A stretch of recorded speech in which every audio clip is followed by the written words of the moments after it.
I'd like to call the July Capital Program Committee meeting to order. Do we have members of the public that would like to provide comments? Good afternoon, Chair. We have 4 members of the public registered to speak today. As a reminder, we ask that all speakers adhere to the MTA's rules of conduct and decorum. We would also like to remind our public speakers that in the interest of time and fairness to all, we limit everyone to 2 minutes. Please be aware that there will be a warning beep reminding you that you have 30 seconds to conclude your remarks. Our first speaker will be Christopher Greif, followed by Jason Anthony.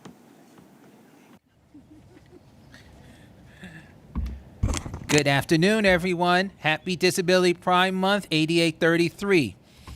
And I know some of us are saying, oh, he's back again. Yes, but let's be realistic. It is Disability Pride Month. I'd like to thank the Capitol because elevators, ramps, accessibility signages, everything we've been doing for the last almost since 1990, 33 years, has been getting done.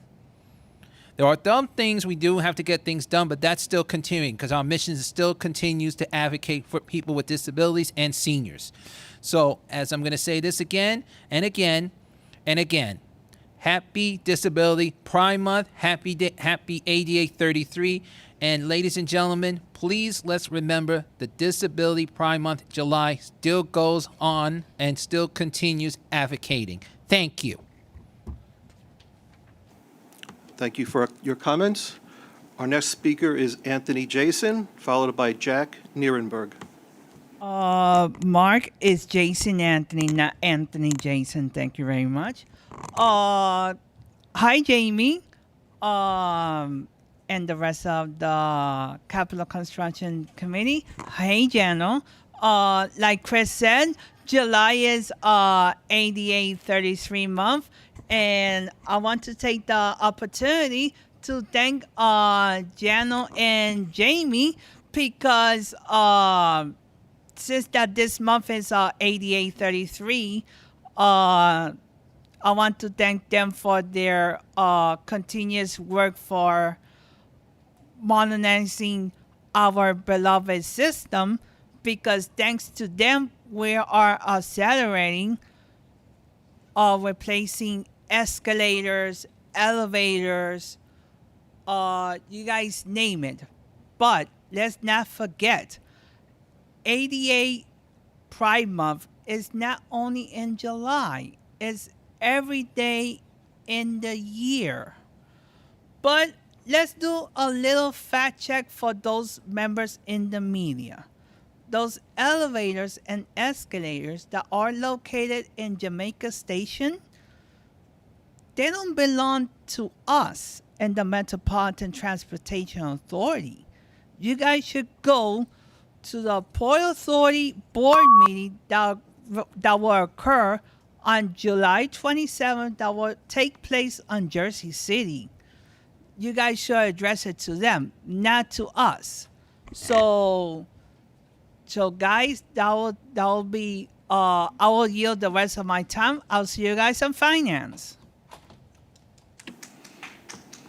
Thank you, Mr. Anthony. Our next speaker is Jack Nierenberg, followed by Charlton D'Souza.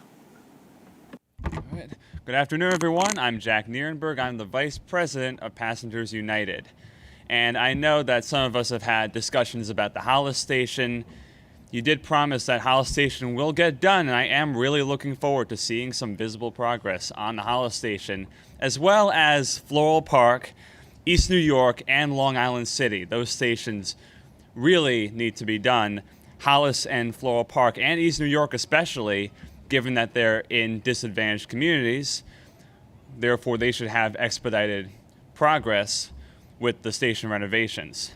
And secondly, I might have mentioned this before about the M9 rail cars and the M7s, the ones that have the digital advertising screens.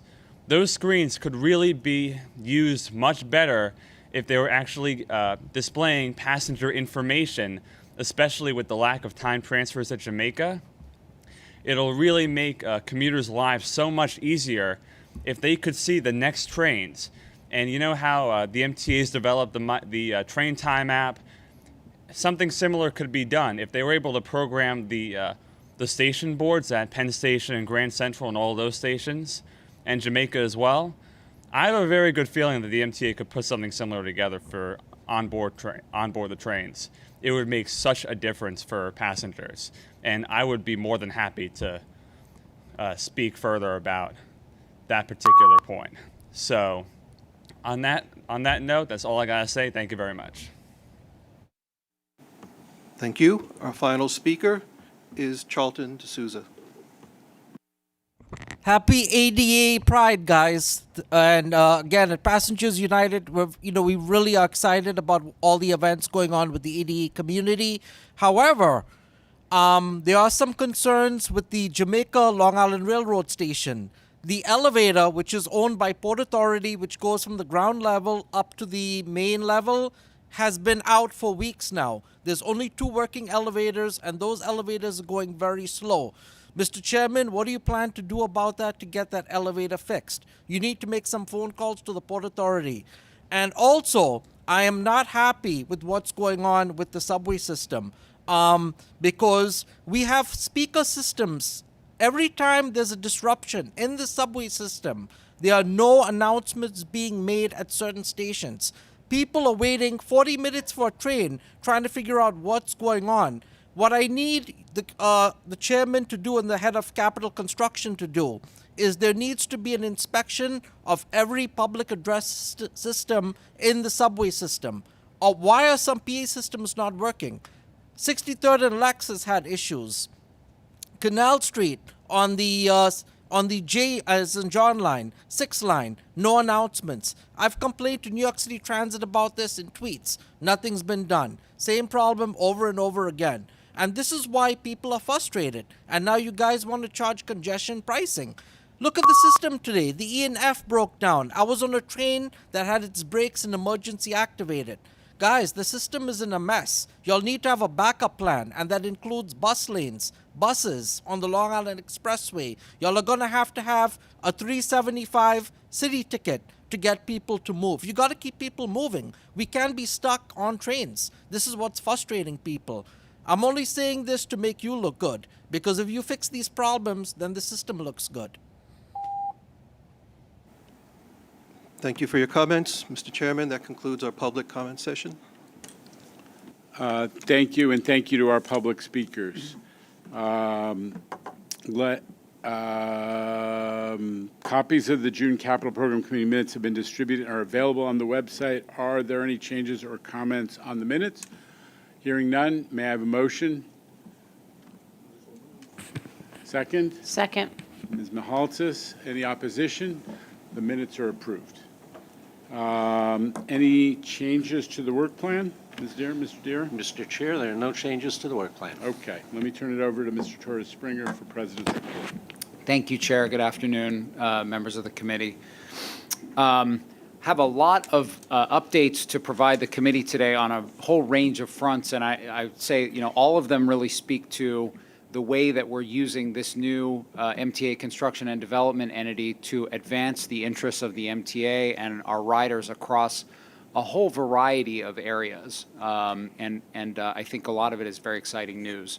So since we're at the beginning of disability, or in the middle of Disability Pride Month, I'm excited to report that this week we are opening new ADA elevators at several stations, the first of 12 ADA stations that we expect to complete this year. Before I turn it over to Q, who's going to give a summary of this, I want to say that these projects are among the first to be completed in the packaged approach that C&D has taken that allows us to take advantage of economies of scale to get things done more quickly.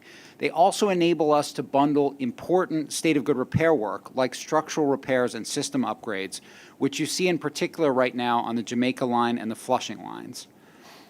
As we mentioned last year, the work to make stations ADA accessible is not just about adding a couple of elevators.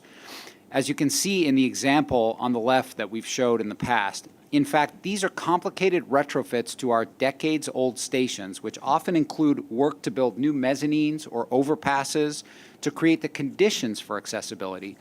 In fact, and again, you often, hear someone flippantly saying, well, how much should it cost to put in a couple of elevators? The elevators themselves typically make up just 5% of project costs on ADA station accessibility for all of the work that we have to do.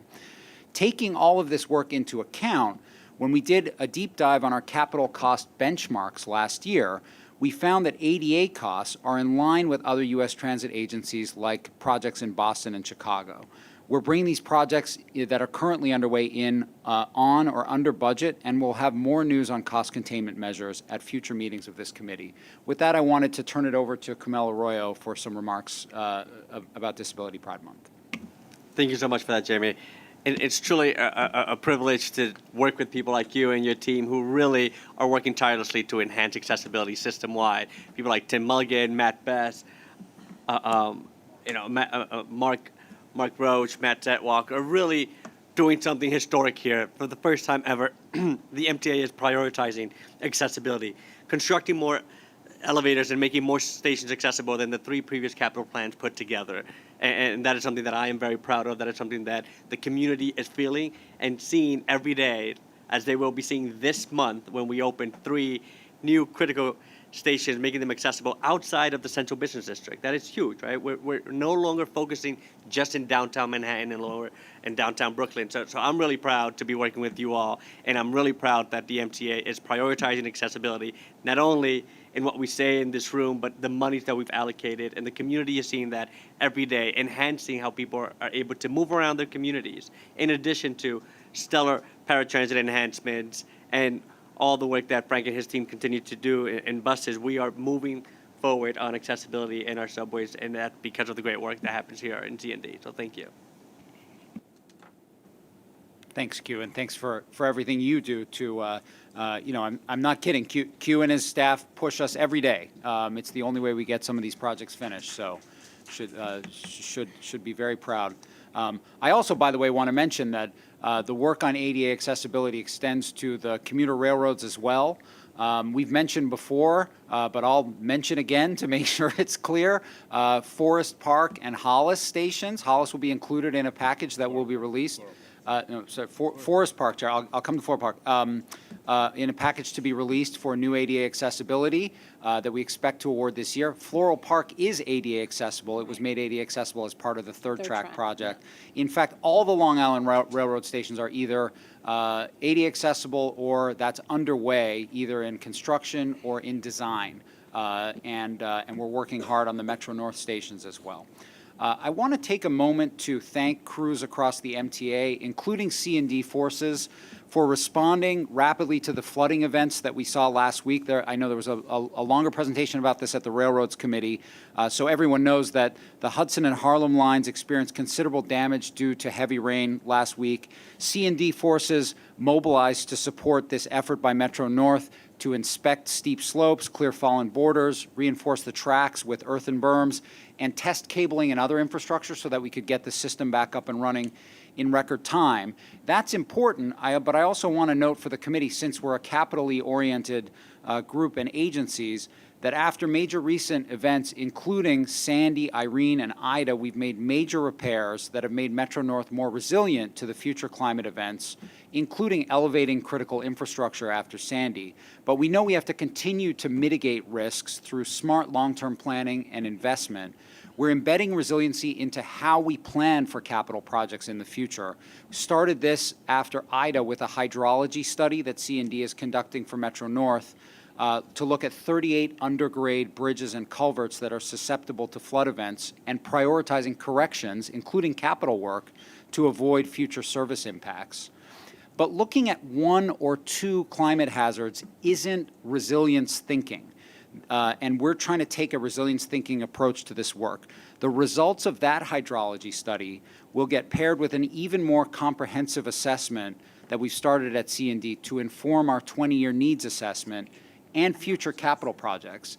The system-wide climate vulnerability assessment is underway, and it aggregates regional climate projections through the year 2100 for 6 hazards: coastal flooding, sea level rise, heavy rainfall flooding, extreme heat, winter weather, and wind, for not just Metro North, the entire MTA service area.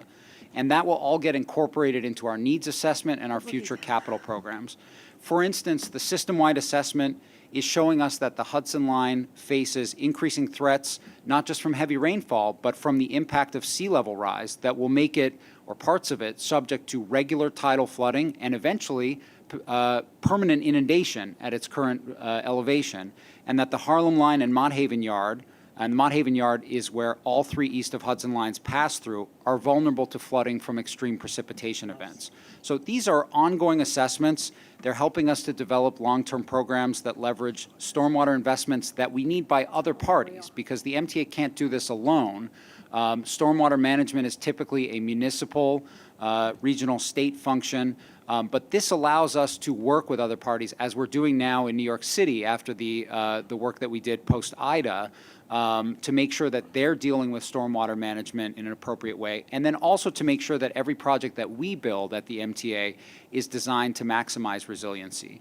We've got a climate action plan coming later this year, and we'll have more detail on this then. Switching gears a little bit, later today at the Finance Committee, our transit-oriented development team will be bringing an exciting joint development improvement at the Gun Hill Road Depot site in the Bronx. The project will involve our development partner, Madison Capital, building a new multi-story flex industrial facility and a New York City transit facility that will provide 223 stalls for electric bus charging, using 500,000 square feet of land on the southern portion of the bus depot property. You can see here the bus depot is to the north, and the new project is featured in the southern portion of it. This project, and I want to emphasize this, at no cost to the MTA, generates approximately $150 million in value for us. And it's a great example of the path that we need to take to achieving our renewable bus fleet goals by maximizing the value of all of our assets. You've heard the focus on fare evasion across the committees today in response to the Blue Ribbon Commission on fare evasion, and at C&D we're also focused on this priority from the capital side.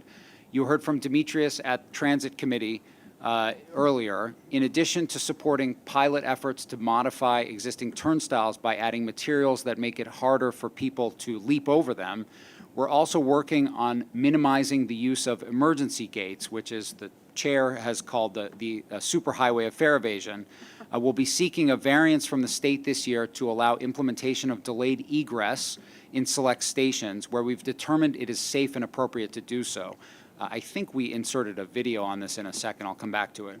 We're also putting out an RFI, a request for expressions of interest or ideas this year based on the exciting opportunities that we saw at the Blue Ribbon Panel report launch to integrate the fare array of the future into our system, combining more secure entry components to replace turnstiles, like the paddles that you see in the wide aisle gates pilot, with sensors and machine learning technology. So look out for that. Of course, all of this goes with successful adoption of Omni as we deploy it throughout our system, with new card vending machines starting to be deployed later this summer.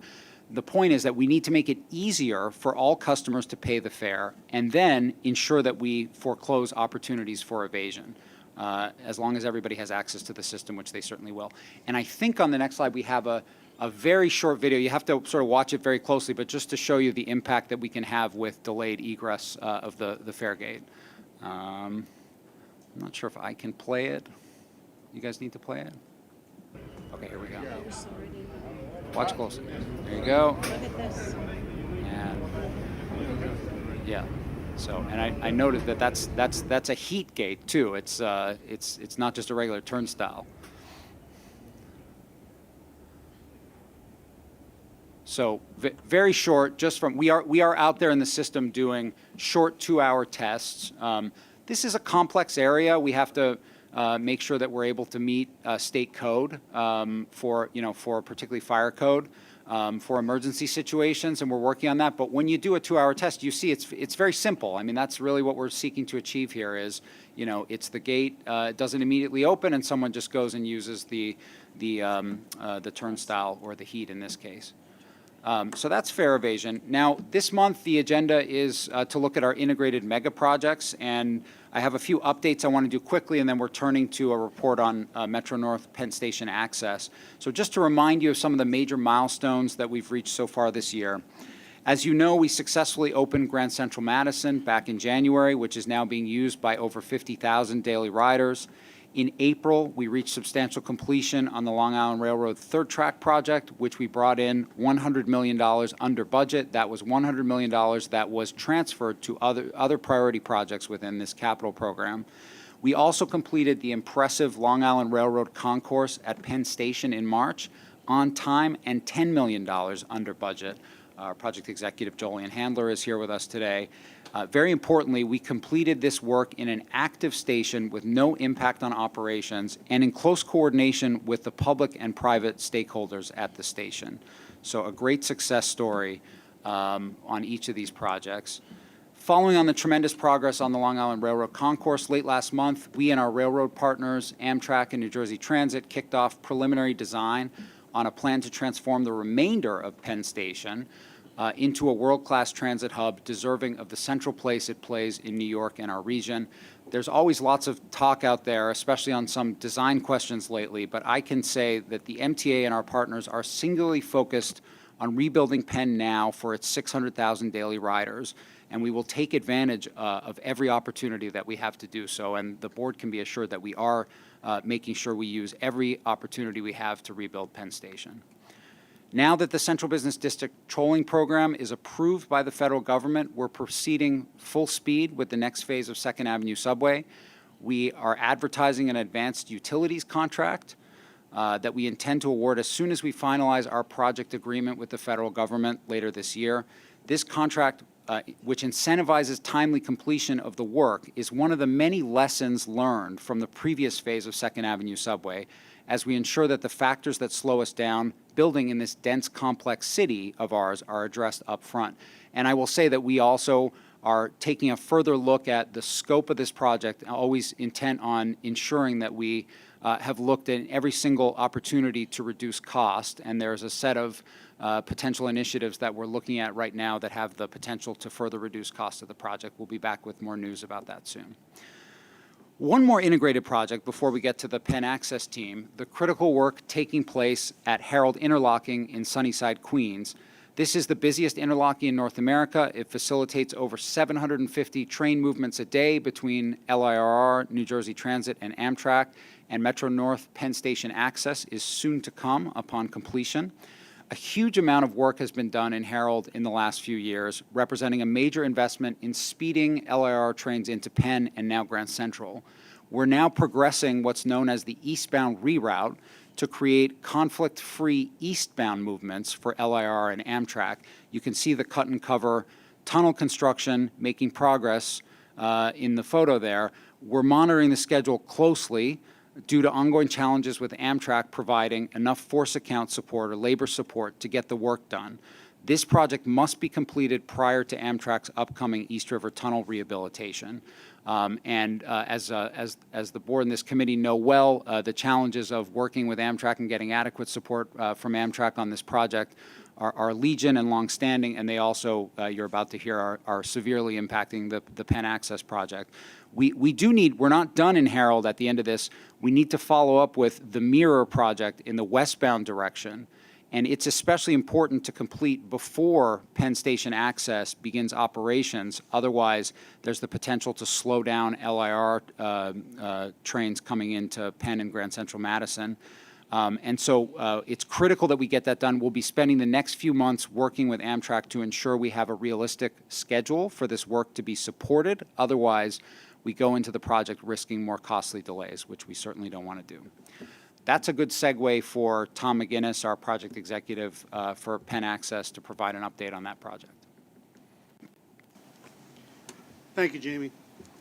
And I'm pleased to report to the committee on the Metro North Penn Station Access Project for the second time since work has started on this project. This project will provide Metro North rail service from the New Haven line to and from Penn Station. It constructs 4 new passenger stations in the East Bronx, which will bring dramatic improved transit service to underserved communities and will reduce commuter timing to Midtown Manhattan by as much as 50 minutes. It will also benefit riders along the New Haven line in Westchester County and Connecticut, providing new direct access to Manhattan's west side. The project includes significant state of good repair upgrades to Amtrak's existing Hellgate line, which will prepare it for a higher speed intercity rail. And as such, Amtrak is contributing to the overall cost of the project. But even though we're still a few years,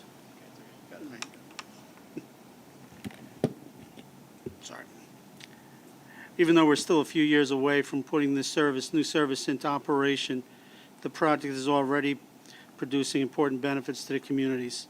For example, in the Morris Park area, which is shown here on the slide, the Department of City Planning is studying rezoning options to support the healthcare and life science hubs around the Montefiore Hospital. The new Morris Park station will expand access to jobs at the medical complex and at the adjacent Hutchison Metro Center, which will be connected by a pedestrian link. Studies are also underway to evaluate new public space and other forms of development that would be supported by the new station. Similar neighborhood planning is underway at the other stations. And our transit-oriented development team is working with city and other partners to ensure additional pedestrian access and other benefits to those communities.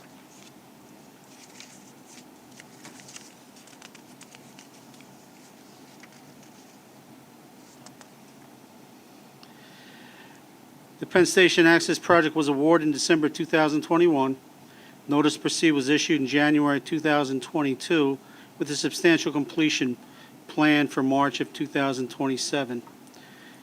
We last reported to this committee in January that the project was delayed by an estimated 6 to 9 months due to limited access and force account support from Amtrak. Despite ongoing efforts by MTA and Amtrak, which I'll speak to in more detail in a moment, we have been unable to recover this delay to date and are forecasting substantial completion in the fourth quarter of 2027. The project budget is $2.8 billion, which includes an option to expand the Metro North New Rochelle yard, which was awarded in December 2022. The scope of the project is outlined in more detail on this map here. The majority of the project will take place along a 6-mile section of the Hellgate line in the East Bronx. In this area, we will replace the existing 2-track alignment and construct 4 new tracks. In total, 19 miles of new track and over 200 overhead catenary structures will be installed. We will replace or add 8 new power substations, and 4 railroad bridges will be rehabilitated or replaced to accommodate the width of the additional tracks.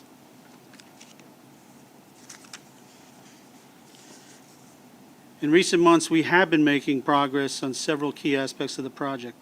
Shown here is work at the Eastchester Road Bridge. Both Eastchester Road and Bronxdale Avenue bridges carry railroad over New York City streets. We've completed tieback installation to strengthen the bridge abutments at both locations and are currently working to construct new center piers at the Eastchester Road site.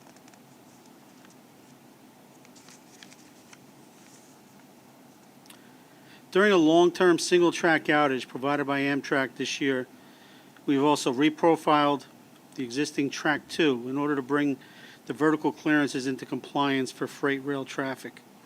We've installed and commissioned a new switch which diverts freight traffic onto this Track 2, approximately 3 miles west of where freight previously transitioned.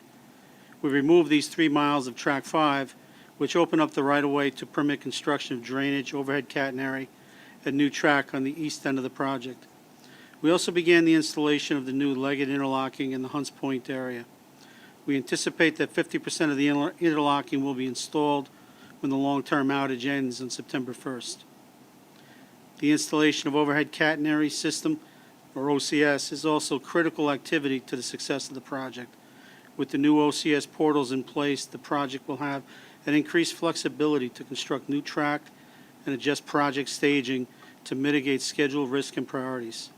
To date, we've installed 20% of the 400 OCS foundations and have recently begun to install the portal structures themselves.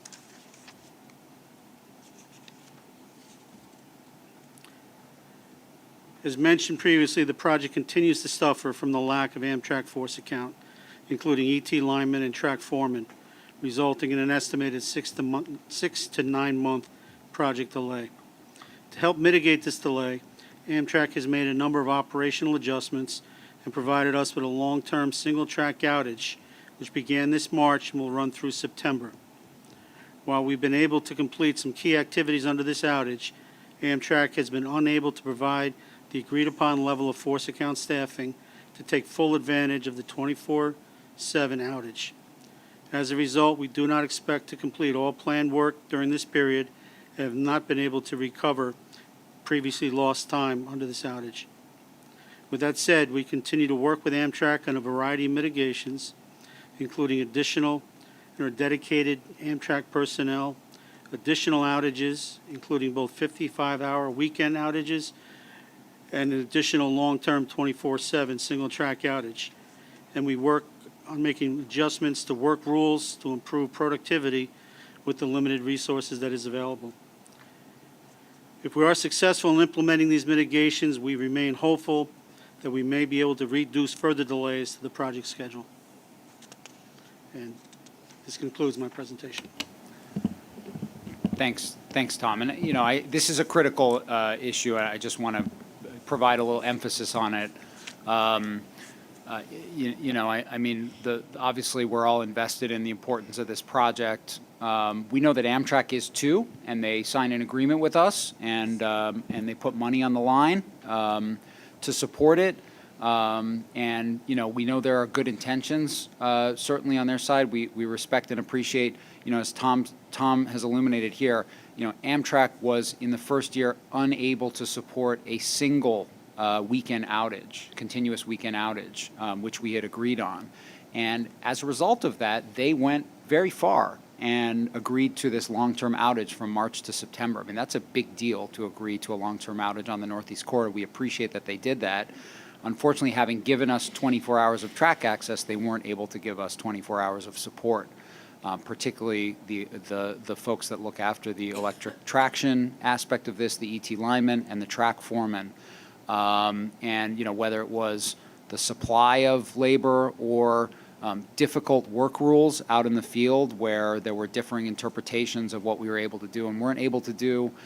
As Tom says, unfortunately, we have not gained any time back as a result of that long-term outage. We're in active discussions with Amtrak almost every day. They're co-located. They agreed to, co-locate with us in New Rochelle. There's a team out in the field. We're spending time with senior Amtrak executives on Wednesday, meeting with the contractor in New Rochelle, and we hope to make more progress. We know that it's challenging for them. They have a plan to increase their overall labor force, but that plan doesn't kick in for a number of years. And in the meantime, we need to find more creative solutions to enable us to get work done, and we think Amtrak is aware of that. They're telling us that they're working on some things, but I can't tell you what they are at this moment. And each day that goes by, as Tom constantly reminds me, each day that goes by is we may lose another day in terms of the schedule because of this. So it's a problematic circumstance. Comment. We want to hear from Mr. DeVito. Yeah. And then we'll come back to the board. Mr. DeVito for the IEC, would you give your report? Thank you, Mr. Chairman. Today, the IEC is reporting on the Metro North Penn Station Access Project, which was last reported on in January of this year. The IEC report begins on page 15 of your committee book, and here's some highlights. With respect to the schedule, the notice to proceed on the 63-month project was given to the design builder in January of 22, with a contractual substantial completion of March 2027. After 18 months, the design packages continue to be advanced, and design completion remains December of 2023. However, as you heard, primarily due to lack of Amtrak force account support resources, the project has not been able to maximize productivity during those outages that are granted, as multiple work locations are not supported by Amtrak force account resources, nor are all double shift work requests. Compounding this problem are last-minute cancellations of planned work. As a result, the latest project and IAC forecasts calls for substantial completion in November of 2027, a delay of 2 months since our last report.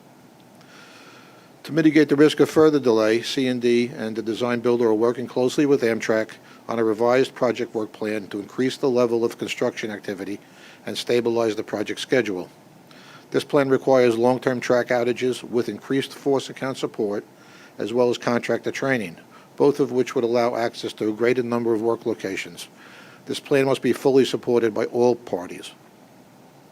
While in the IEC's opinion, the lost time to date is likely not recoverable, assuming the revised project work plan is implemented swiftly and Amtrak force account support meets the planned availability requirements, we find the November 2027 substantial completion date is achievable. With respect to the budget, both the project's budget and estimated completion remain at $2.87 billion, and the IEC agrees with this cost data. The IEC would like to note that completion of certain Harold interlocking elements necessary for conflict-free routing of Metro-North trains remain ahead of Penn Station access service start date. Also, Harold interlocking, Penn Station access, as well as other regional projects are competing for the same Amtrak force account support resources, posing additional risk to the project. And that concludes our comments on Penn Station access. Mr. Chairman? Thank you, Joe. I want to come back to the IEC, but first, board comments. Haida, I'm sorry. Haida, then Mr. Glucksman, Mr. Albert. So, Joe, is it 2 months, 6 months, 8 months? How much is it delayed? How long has it been delayed now? If we, Sorry, the delay is to November of 2027 from March. so it is 8 months, right? Okay. And it just boggles the mind that we can't hold Amtrak accountable. So what do we do?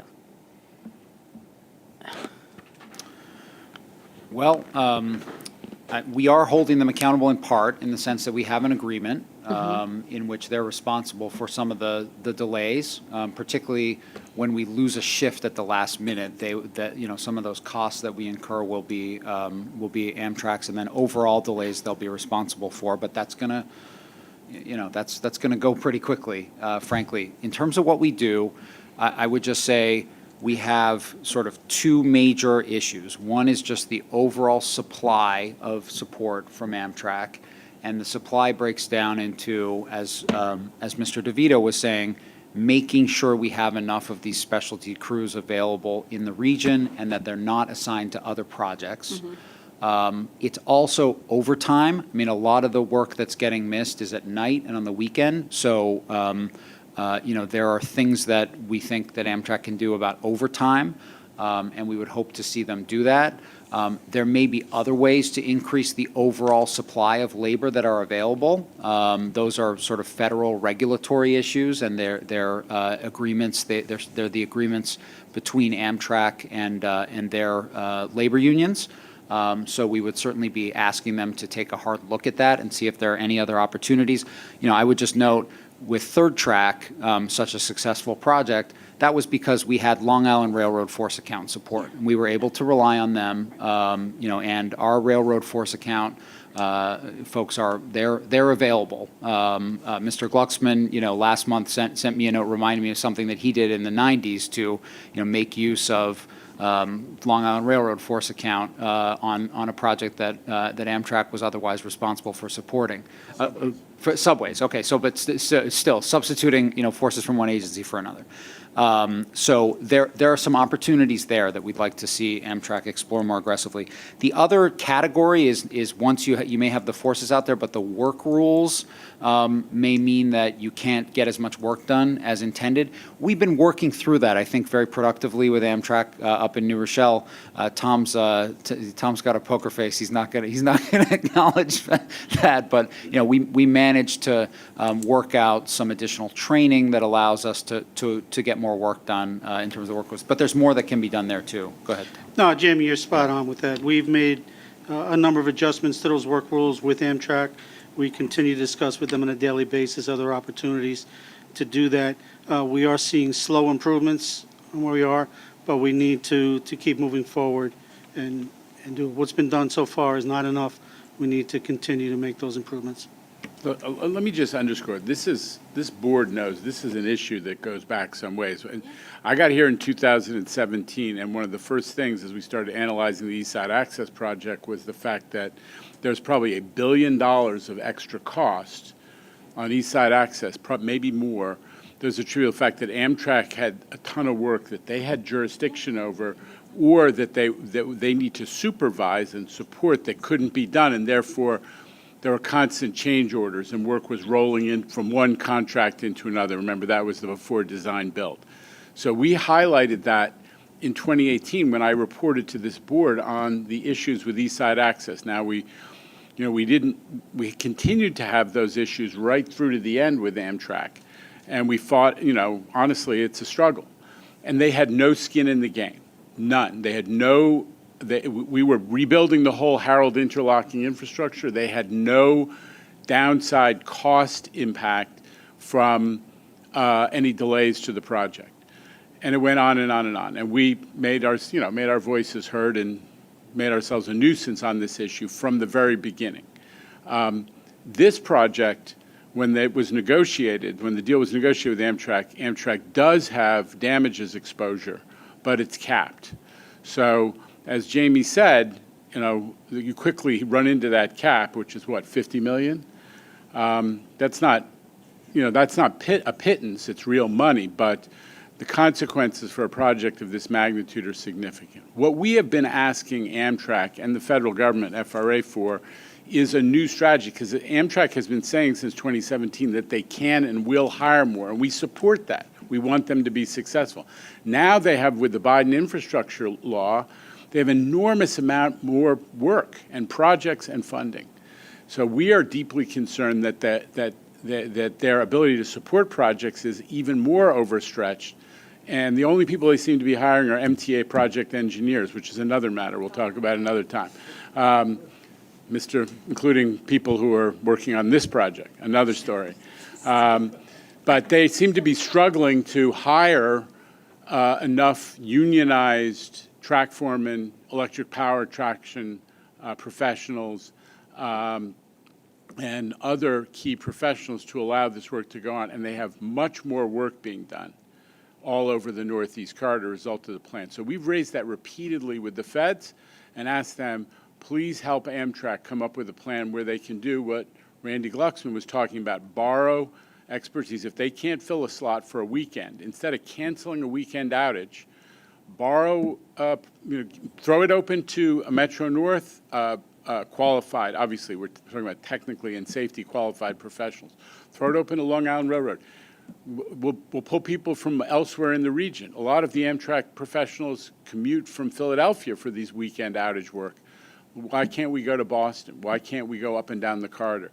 We've raised this. We've raised it with the FRA administrator. There's been some work done on it, but has not as yet yielded a significant increase in Amtrak's staffing and capacity. This is an existential threat to the whole Northeast Corridor Improvement Project, and we need the feds to step up and solve and address this problem. We keep raising it at the Commission. We keep raising it in Washington.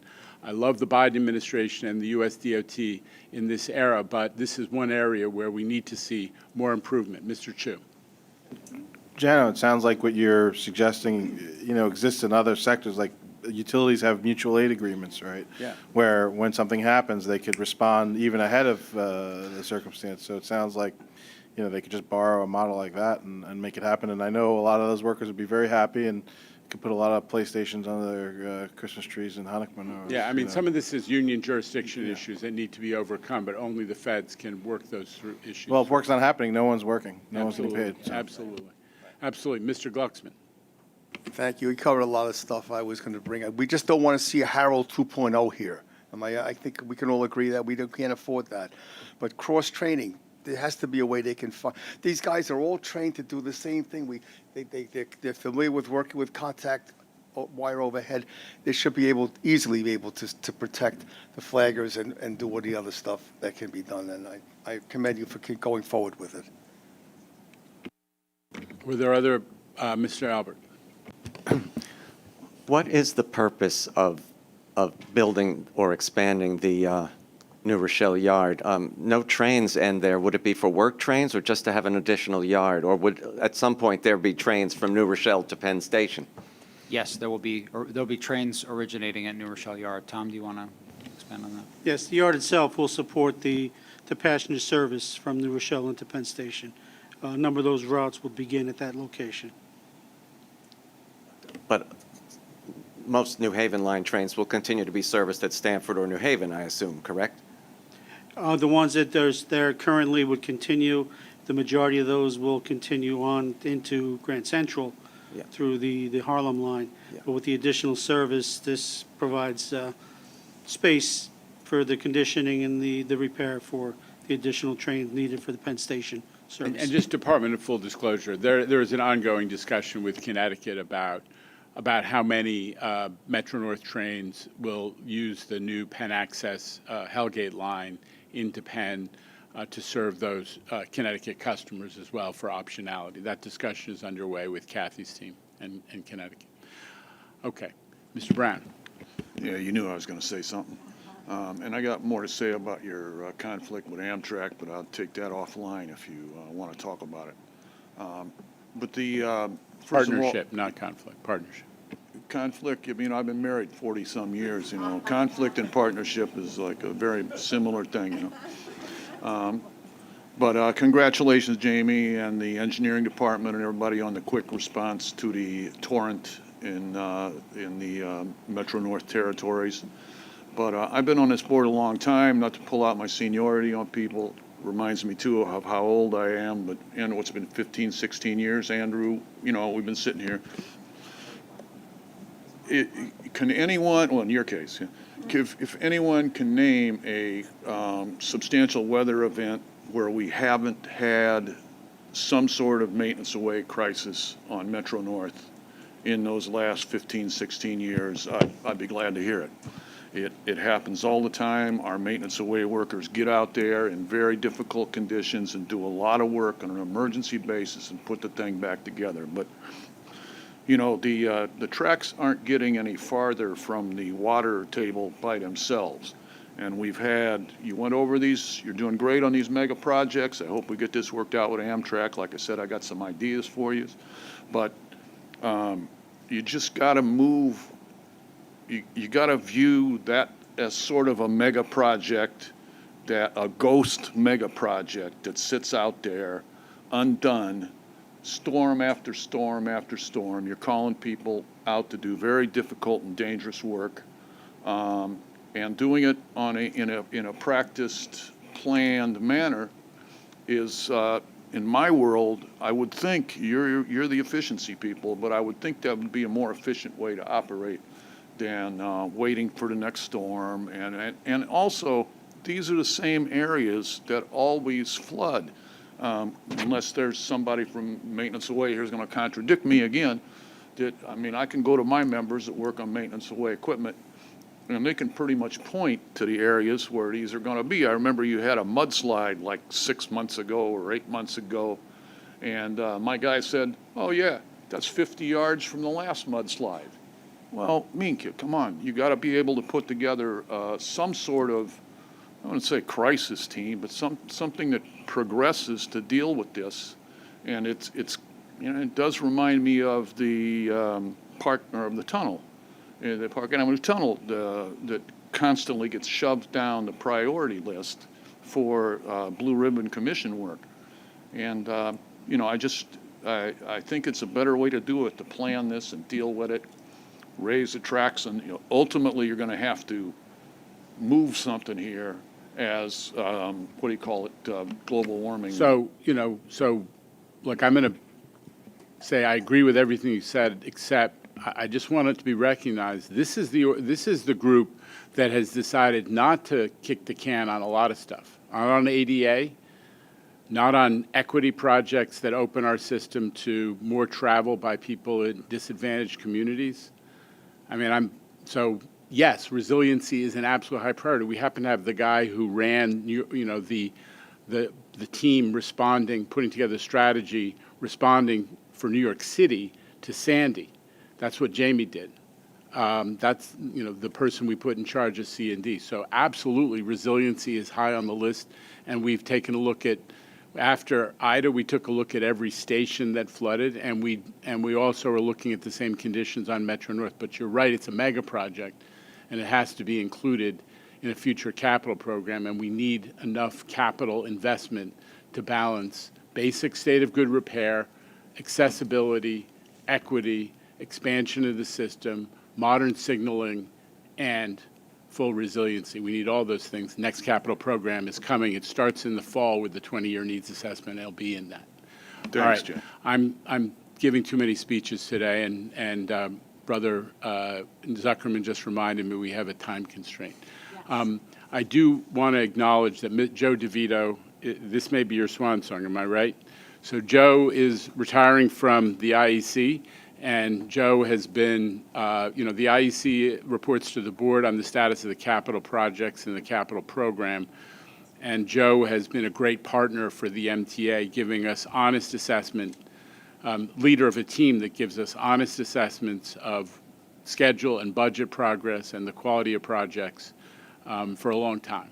And we're going to miss both your, obviously you tell it straight, but you also work with us to make sure that we're creating a partnership in support of the capital program. So a word of thanks to you, Joe.